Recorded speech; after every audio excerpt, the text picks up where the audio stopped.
Everyone knew that the Taliban was going to take over immediately, but President Biden is saying that information did not get to him if it's out there. So what's really going on here? I think we have the perfect person to talk to about this, Congresswoman Barbara Lee from California, who is famously the only person who voted 20 years ago, the only member of Congress who voted against the war in Afghanistan, which, you know, of course, was launched right after 9/11. But she had some very specific words as to why she was opposed to that war. So some people feel that maybe this is vindication for her. I don't know that she's necessarily looking at it that way. So joining us right now is Congresswoman Barbara Lee. Congresswoman, welcome to TMZ Live. Thank you. Nice being with you. So, you know, you said 20 years ago that you felt we should not give a blank check to the military to get involved in a war that was not focused, that did not have a specific target. How did you feel watching what unfolded as we finally withdrew from Afghanistan? What were your feelings on this? Well, first, the president made the correct decision. There was no way we could stay in Afghanistan. There's no military solution, and our troops have done everything we've asked them to do. And in fact, we would have to have inserted over 10,000, 15,000 more troops because the Taliban was moving in, and this would create another 20 years of U.S. military operations in Afghanistan. So that was the right decision.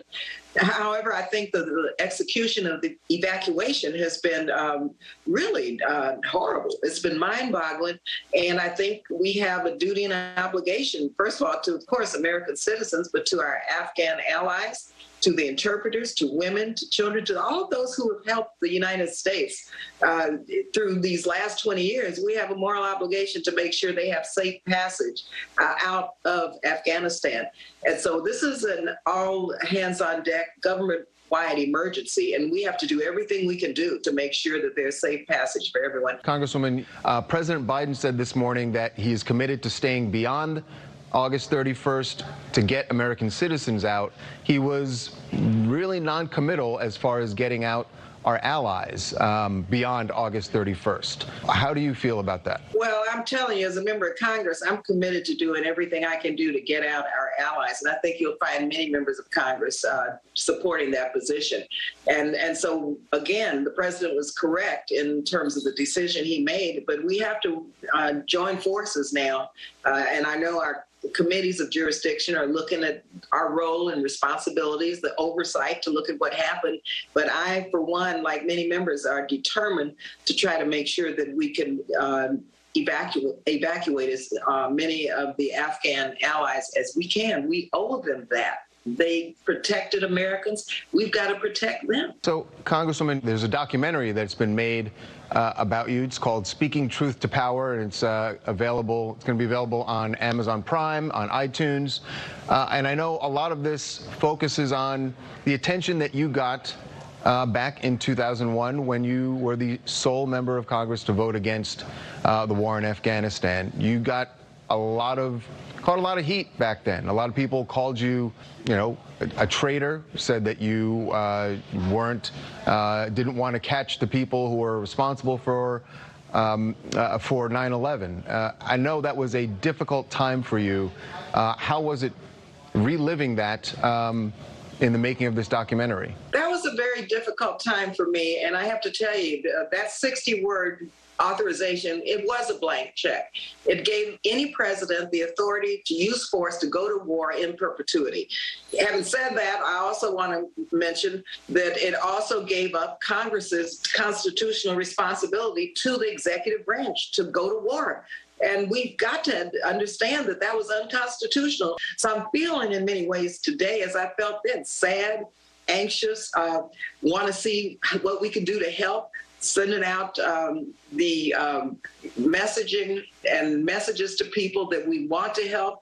We're doing our casework in the district where family members are stuck in Afghanistan. So it's a real moment now, not only of reflection, but of moving forward and how we make sure people are safe. And so I'm concerned now about the trauma and the dangers that people are in, like I was concerned then. The documentary, I've seen just some of the trailers for it, and it is really powerful. Not only that speech that you gave back in 2001, I think obviously people look at it through a different lens now. And some people have said that the way this all played out is vindication for you. I'm wondering how you feel now, looking back when you see that speech and knowing how things played out in Afghanistan. Well, I don't see it as vindication. Quite frankly, I wish that it had not played out because too many lives have been lost. We've lost over 2,400 of our brave troops. Did you know we've lost close to, I think it's 300,000 Afghans in this occupation and war. Over 1 million refugees. So this has been a tragic 20 years. And we have got to understand that the military option is going to always be on the table, but we have other aspects of our foreign policy. We have development and diplomacy. We need to look at how we rebalance, reimagine, and put forth a new way of engaging in the world that's not about nation building, nor about a military first approach, recognizing we have to have counterterrorism and we have to ensure the national security of our country and our allies.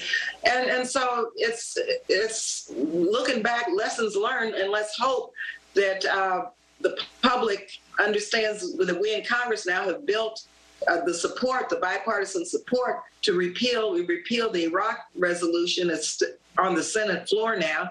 I'm working to repeal the 2001 because we have to come to grips with the fact that no executive branch should have the authority. No White House, no president should have the authority to use force unless the Congress authorizes it. Well, you know, we wish you the best.